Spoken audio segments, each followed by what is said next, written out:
It's another weekend, guys, and another chance to spread the word of God. So, I hope everything is well to everyone who's listening now. And for this topic, guys, I would like to share about the story of Passover.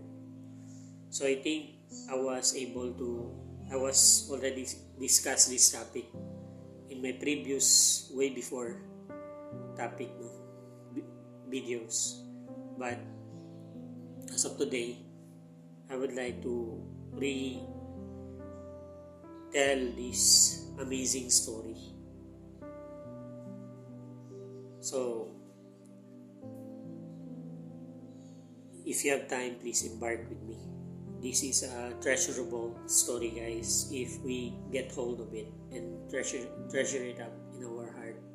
It will give us more understanding and knowledge that will give us light in our life. So let's begin. So I think you know already the story of Passover, no?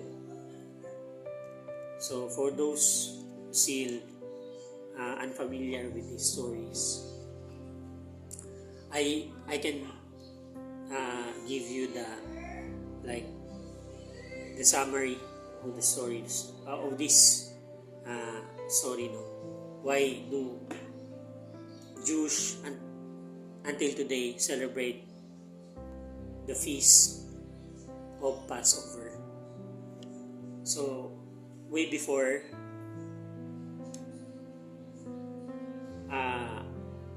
Israelites was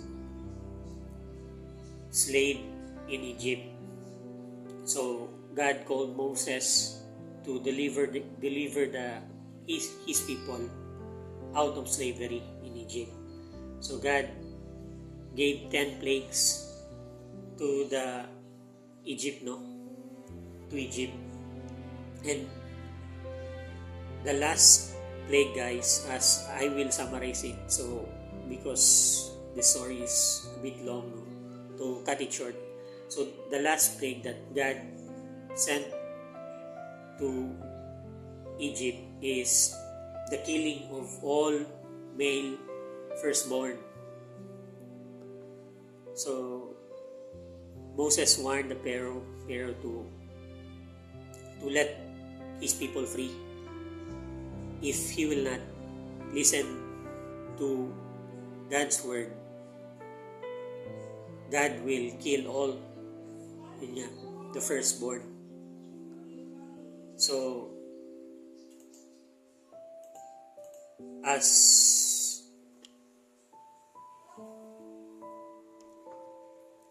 God commandment to offer a sacrifice, get a lamb, a first year lamb without blemish, and para kainin, to eat, and the blood of that lamb, the unblemished lamb, should be sprinkled sprinkled on the doorpost and upper post, yung frame ng door ng houses ng mga Israelites. So if you will do it, the angel of death will pass over. So yung Passover, guys, came from the Hebrew word Pesach, which means protect or protection. So if you have the stain of the blood dun sa doorpost o dun sa frame ng doorpost nyo, the angel of death will pass, dadaan lang, kasi protektado kayo ng blood ng lamb na which is kinuman ni God, So ginawa yon ng mga Israelites sa mga bahay nila. And when the evening come, yun nga, yung angel of death dumaan lang doon at hindi namatay. And then lahat ng mga firstborn ng mga Egyptian, and everyone who did not follow dun sa commandment ni God, namatay lahat ng mga firstborn nilang lalaki, no? So the whole kingdom wailed and in shock dun sa nangyari until the Pharaoh gives up and allowed the freedom of all Israelites. That's why yun, pinaalis na ng Pharaoh kasi namatay yung firstborn, pati yung Pharaoh na namatayan siya, no? Yung anak niya. So ang parallel naman ito, guys, sa story ni Jesus Christ is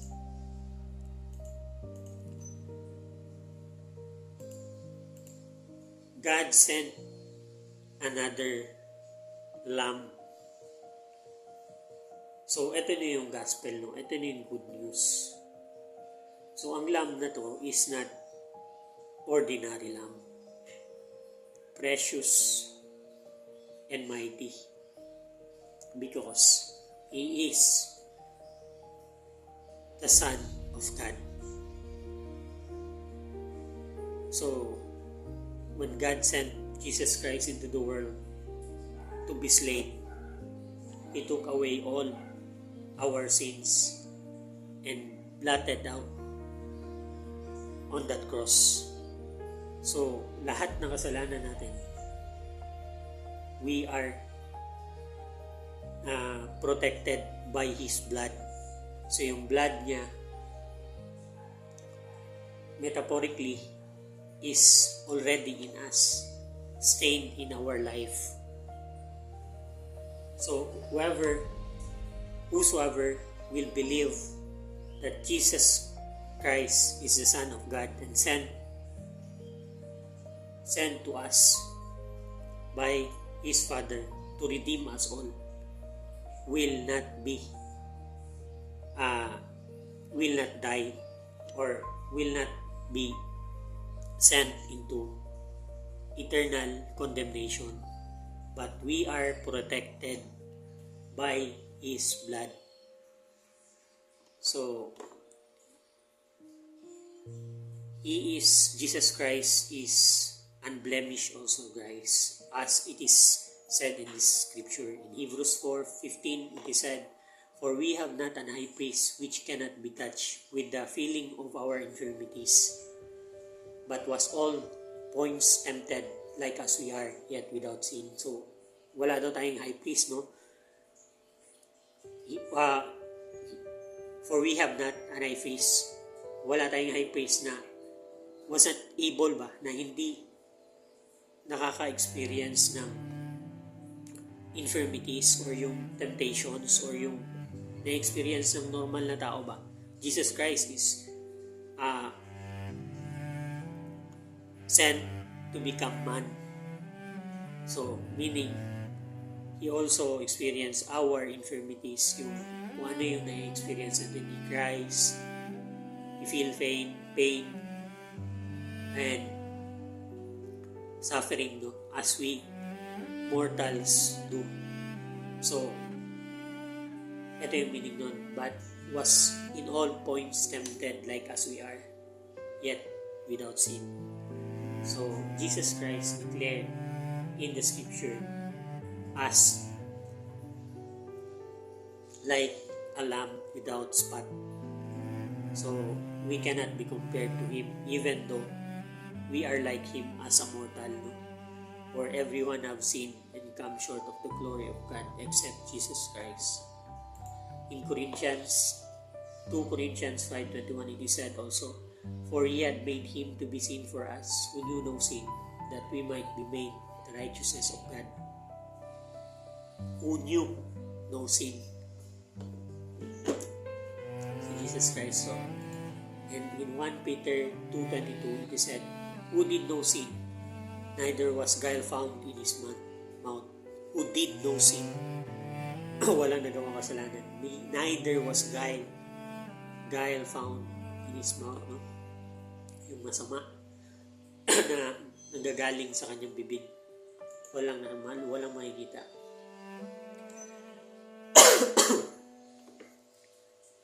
So, yun nga ang sinasabi ko.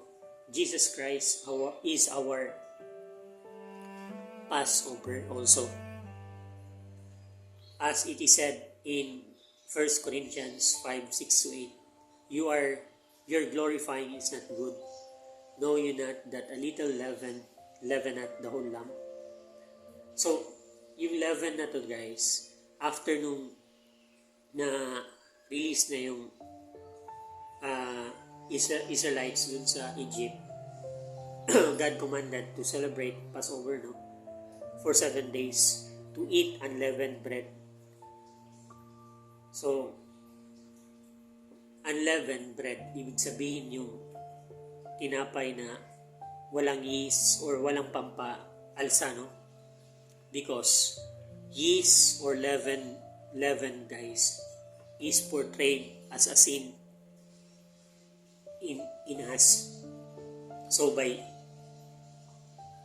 doing this commandment, as the Lord says, to eat without leaven, to eat your bread without leaven, meaning they should now walk in the commandments of the Lord and in purity in their life. So, to throw away the sin. So, yun nga, yung leaven or yung yeast represents sin, no? They should, God reminds them to purge this in their life. Yun yung meaning niya dun sa pagkain ng unleavened bread for 7 days. Until now, sa Feast of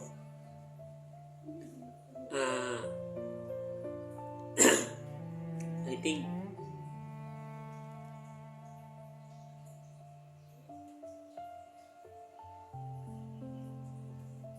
Feast of Passover, ginagawa nila to for 7 days, no? As a commemoration. Excuse me. So in verse 7 sa 1 Corinthians 5, purge out therefore the old leaven, that you may be a new lump, as you are unleavened. For even Christ our Passover is sacrificed for us. So let us keep the feast not with all leaven, neither with the leaven of malice and wickedness, but with the unleavened bread of sincerity and truth. So, ang commandment ni Jesus Christ was, as Christians, as His believers, that we should purge out the old leaven. Ito na yung ito na yung unleavened bread natin na kinakain spiritually.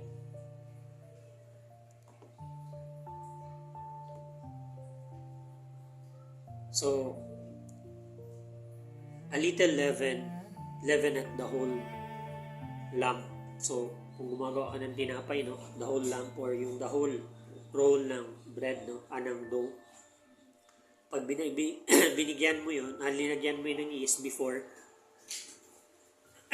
mo binasa, aalsa lahat, So, yun yung representation ng sin, na konting yeast lang, it will make your bread rise up, the whole lump. So, mag-e-effect siya sa buong buhay mo.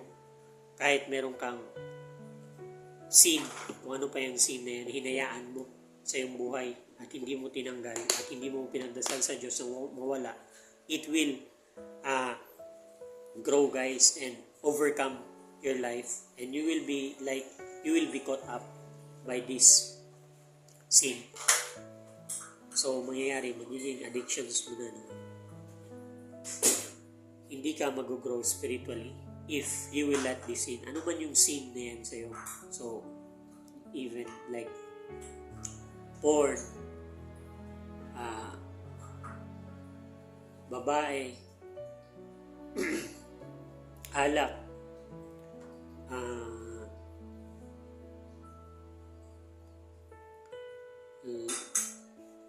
last, sugal, or anything such like, no, drugs, ano pa ba, lahat ng mga bagay na makakasama sa kalusugan mo, kaya kalusugan natin. Kasi it is also said in the scripture that, don't you know that your body is a temple of God, and whosoever shall destroy his body shall also God will destroy. So, ang sinasabi ni God, ang sinasabi ni Jesus Christ sa scriptures, no, ang katawan daw natin is ang simbahan ng Panginoon.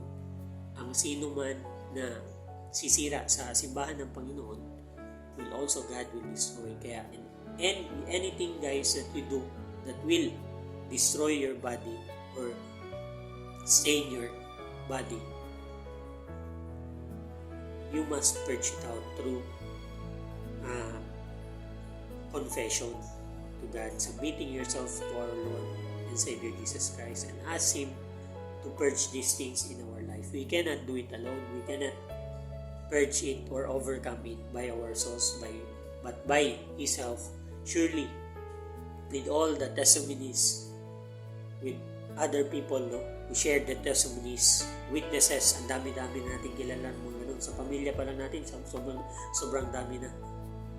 They sink in, or the same yung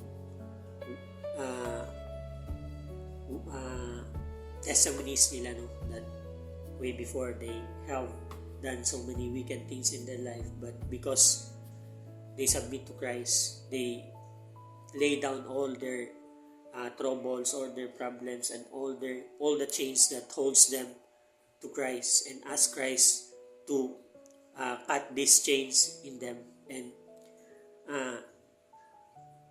help them and renew them and forgive them. Christ manifest himself to them, and yun nga, kaya sila nakapag-testify, no, na God is truly our deliverer. Deliver them from chains of darkness into His marvelous light, which is free. God free us all from all the chains that holds us in our life. So yun yung mga inspiration natin, no? And to everyone who's there na still in darkness or may mga chains, alam nyo na kung ano yung mga meron kayong alam yung hindi tama sa mata ng Panginoon. Give it to God, guys, and God will release it from you. Genuine faith. Tinuuray nga pagtuo ba? Tinuuray nga pagsalig? Tinuuray nga paggugma sa atong amahan, kung sa ato ang Ginoo. Muna ang yabi sa kaluwasan, kung sa freedom ba. Give it to God. In verse 8, therefore let us keep the feast, not with unleavened, neither with the leaven of malice and wickedness. Ito daw yun, no? Yung leaven, yung yeast na magbibigay ng kasamaan sa ating buhay, no? Or negative vibes sa ating buhay, no? Malice and wickedness. So purge this in your life through prayers. Give it to God. But with the unleavened bread of sincerity and truth. So let us keep. Ito yung sinasabi, yung unleavened. Yung unleavened, ibig sabihin, yung walang pampatubo, walang pampaalsa, of sincerity and truth. if you're doing it, para kayong kumakain ng leavened bread in spirit with the unleavened bread of sincerity and truth. So, being sincere with our faith to God, being sincere of following our God, sinseridad sa pagsunod sa atong Ginoo, ug ang paglakaw sa kamatuoran, which is the truth. Always to stay in the truth. And that's it, guys. And if you will able to comprehend this message or scriptures in your story in your life, surely this will give you light in your path, light in your path to walk to the right path, no? So as God says in the scripture too,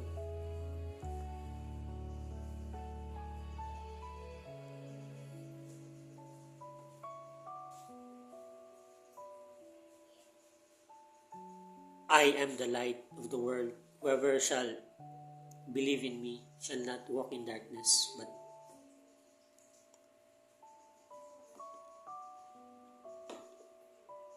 have the light of life.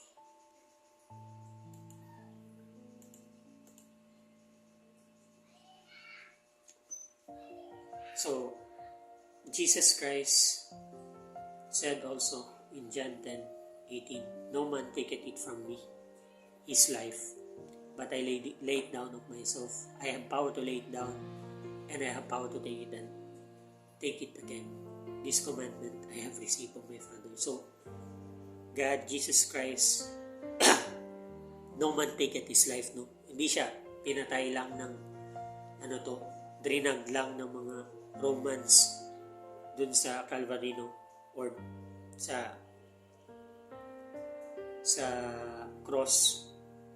Jesus Christ choose to lay down his life.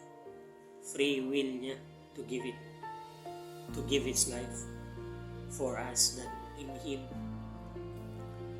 we might find life. In John 19:30, it is also said, when Jesus therefore had received the vinegar, he said, "It is finished." And he bowed his head and gave up the ghost. So, the work is done.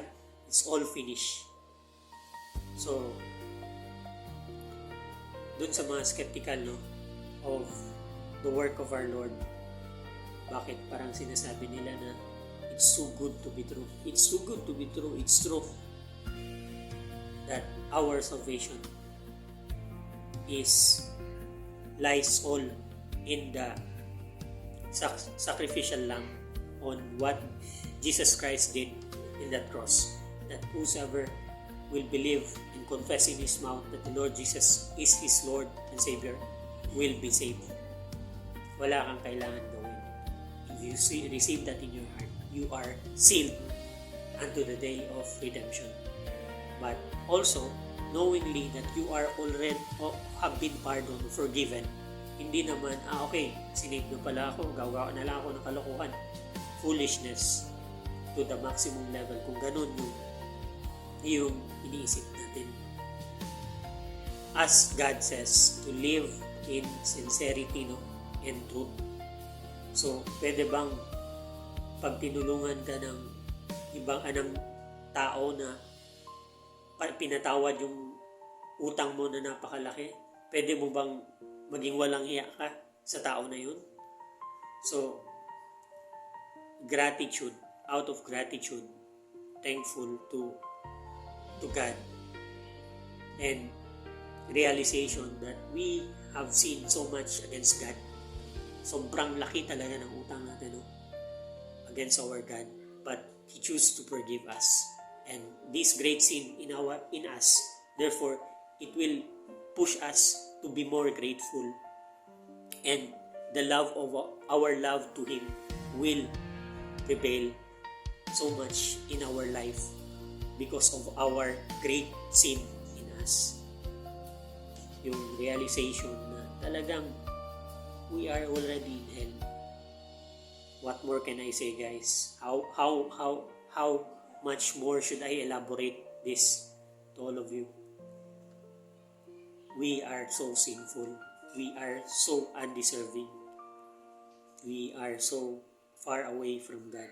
But He cut that distance of our difference, no?